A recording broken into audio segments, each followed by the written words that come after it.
Rosemary was 35 when life hit her hardest. After 7 long years of marriage and countless failed attempts to have a child, her husband left, without a word, just a small note on the kitchen table. "I can't do this anymore. I'm sorry." And just like that, he was gone. No goodbye. No face-to-face conversation. Just silence where love used to be. She read the note over and over, hoping it would change. It didn't. And neither did the loneliness that followed. Rosemary battled shame, heartbreak, and the crushing weight of dreams slipping through her fingers. She had wanted to be a mother more than anything. But now, she was alone, childless, divorced, and drowning in questions. Who was she without him? Without a family? But Rosemary wasn't the kind of woman to stay buried beneath pain. Then one afternoon, while volunteering at a child welfare center, she met 5 boys who changed everything.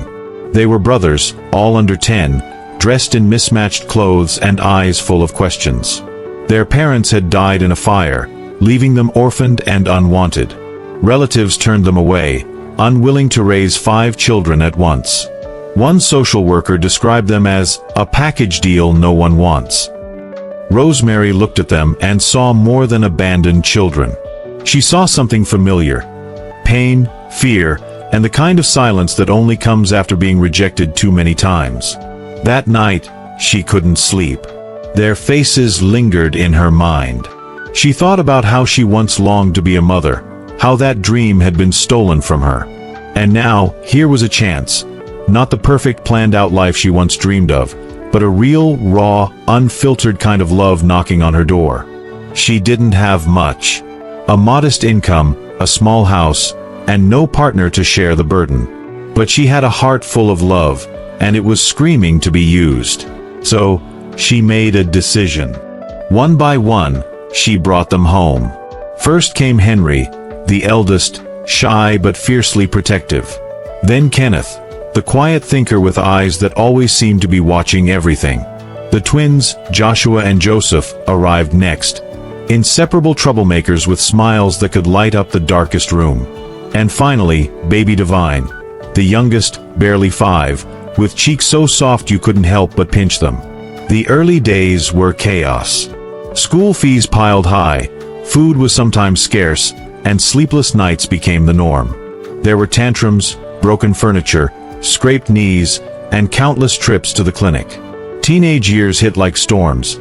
Attitudes flared, voices rose, and doors slammed louder than thunder. But amid the messiness, something beautiful grew. There were moments when they danced in the rain, barefoot and laughing like wild things. They sang together on Sundays, gospel music filling their tiny living room as they ate jollof rice and told stories over steaming plates. Rosemary taught them how to tie ties, how to apologize, how to cook, and most importantly, how to love. She wasn't perfect. There were days she cried quietly in the bathroom, overwhelmed and unsure. But she never gave up. Every hug, every scolding, every bedtime story was given with the kind of devotion that only a true mother could offer. And slowly, the boys began to thrive. Henry got into university on scholarship. Kenneth started his own tech blog that gained attention online. The twins opened a small fashion line that quickly took off. Divine, the baby, showed a gift for music that stunned everyone. As the years passed, they moved out, some even left the country for work and studies. But no matter where life took them, they always came back home, to her. Rosemary's little house remained their anchor, filled with memories and laughter. She never asked for anything in return. To her, seeing them happy was reward enough. Time moved like a river, quiet at first, then rushing before you could blink. Rosemary's hair turned gray, her hands bore the marks of years spent cooking, cleaning, and caring, but her spirit remained strong. She watched proudly as her boys grew into men who stood tall not just in height, but in character. Henry became a respected engineer, known for his calm mind and steady leadership. Kenneth built a name for himself in tech, creating apps that helped communities connect and thrive. The twins, Joshua and Joseph, expanded their fashion line across borders, dressing celebrities and dignitaries alike. Divine, the baby with the golden voice, became a rising star in music, touching hearts with lyrics that spoke of struggle, hope, and love. They traveled the world, yet every holiday, every birthday, every family gathering brought them back to the one person who made it all possible: Rosemary. She never asked for anything. Not a gift, not even a thank you. But deep down, she dreamed of something more than the small house she had lived in for over 30 years. It was worn now, the roof leaked when it rained, the floor creaked underfoot, and the paint had long faded. Still, she never complained. On the morning of her 60th birthday, she woke up to the smell of fresh bread and coffee. Her boys had come home, all 5 of them. They filled the house with laughter and chatter, teasing each other like they were still children. She smiled, watching them from her seat on the old wooden bench outside. Life had been hard, but this moment was everything she ever wanted. Then Henry stepped forward, holding something wrapped in white cloth. "Mama," he said softly, "we have something for you." The others gathered around her, eyes full of anticipation. She looked at them, confused but curious.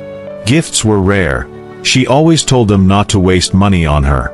But this wasn't a small gift. Henry unwrapped the cloth, revealing a large silver key attached to a ribbon. Rosemary blinked. "What is this?" she asked, her voice barely above a whisper. Kenneth smiled. "It's yours now." Joshua and Joseph stepped aside, revealing a van parked just outside the gate. Inside were pictures, beautiful, glossy images of a brand new house. Spacious, modern, with white walls, wide windows, and a garden bursting with flowers. "We built it together," Divine said, kneeling beside her. "For you. For us. For our family." Tears welled up in her eyes. She couldn't speak. Her heart pounded in her chest like it was trying to escape. All those years of sacrifice, of giving without expecting anything in return, it had led to this moment. I don't know what to say," she finally managed, her voice trembling. "You don't have to say anything," Henry said gently. "We just want you to know. We remember everything. Every night you stayed up worrying about school fees. Every time you cooked with whatever was left so we could eat. Every hug, every scolding, every prayer. You gave us everything when no one else would." They helped her stand, guiding her toward the van. As they drove away from the house she had called home for so many years, she looked back one last time. Not with sadness, but with gratitude. That house held memories. Laughter, tears, growth, pain, and love. So much love. The new house was everything Rosemary never knew she deserved. Her boys had built the house with more than bricks and wood. They built it with gratitude, memory, and purpose. She moved in slowly, touching the walls like they might vanish beneath her fingers. There was a large kitchen where she could cook for all of them again, a wide living room where they could gather like old times, and a garden filled with roses, her favorite. But the surprises didn't stop there. Weeks after moving in, Henry sat beside her on the porch one evening as the sky turned orange. "Mama," he began, "we want to do something special." She looked at him, curious. "We want to give you something else. Something that belongs to you." Kenneth walked out with a thick folder, handing it to her carefully. "What is this?" she asked. "A gift," Joseph said. "A promise," Joshua added. Divine smiled. "From us to you." She opened the folder and froze. Inside were documents, official, signed, sealed. A trust fund, set up in her name, funded by all 5 of them. Enough to ensure she never had to worry about anything again. Medical care, travel, even a small business if she ever wanted to start one. "You did this for me," she whispered. They all nodded. "We owe you everything," Henry said. "You gave us life when we had none. Now it's our turn to make sure you live well." Tears spilled down her cheeks. Not tears of sadness or even joy, but of deep, unshakable fulfillment. This was not how her life was supposed to go. Once, she had dreamed of a husband, children of her own, a family built from blood. Instead, life had handed her pain, rejection, and silence. But then came 5 little boys who needed her more than anyone ever had. And through them, she found herself. Months after her 60th birthday, something else happened. Unexpected. Almost surreal. One by one, each of the boys decided to get married, but not in isolation. Instead, they made a decision that stunned everyone. They planned a grand wedding, 5 grooms, 5 brides, one epic day. A celebration not just of love, but of the woman who had taught them what love really meant. The wedding became the talk of the region. 5 sleek suits, 5 glowing brides, music that echoed through the clouds, and a front row seat reserved for one person only, Rosemary. Dressed in royal blue, she sat with tears in her eyes and pride in her chest. The master of ceremony didn't even begin with the couples. He began with her. Before we celebrate these 5 men, let's honor the queen who raised them, alone, strong, and full of grace. The crowd stood. Applause thundered. And for the first time, Rosemary heard strangers call her a queen. After the wedding, photos of the event spread like wildfire. People wrote articles about her. Organizations reached out. A publisher offered to turn her story into a book. She smiled at all of it, not for fame, but because her quiet sacrifices had finally found a voice.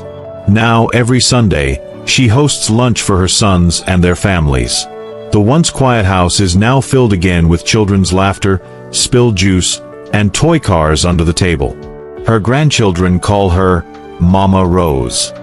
Neighbors call her the Mother of Kings. And Rosemary? She calls herself grateful. She didn't get the life she prayed for.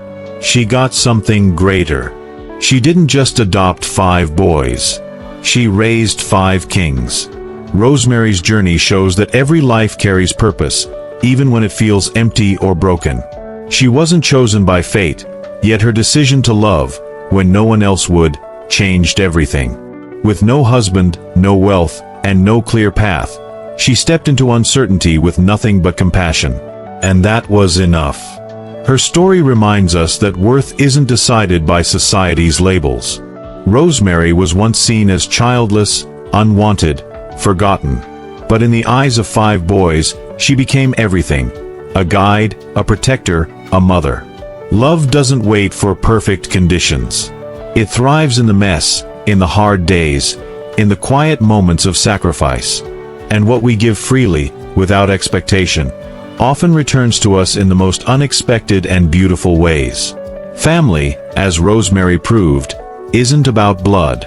It's about who shows up, who stays, and who gives their heart completely. Her pain did not define her. Her choices did. And in choosing love, she built a legacy far greater than anything she ever imagined. Because sometimes, what the world needs most is someone brave enough to care. If this story moved your heart, don't keep it to yourself. Like, comment, share, and subscribe to our YouTube channel for more powerful real-life tales that inspire. Thank you very much for watching.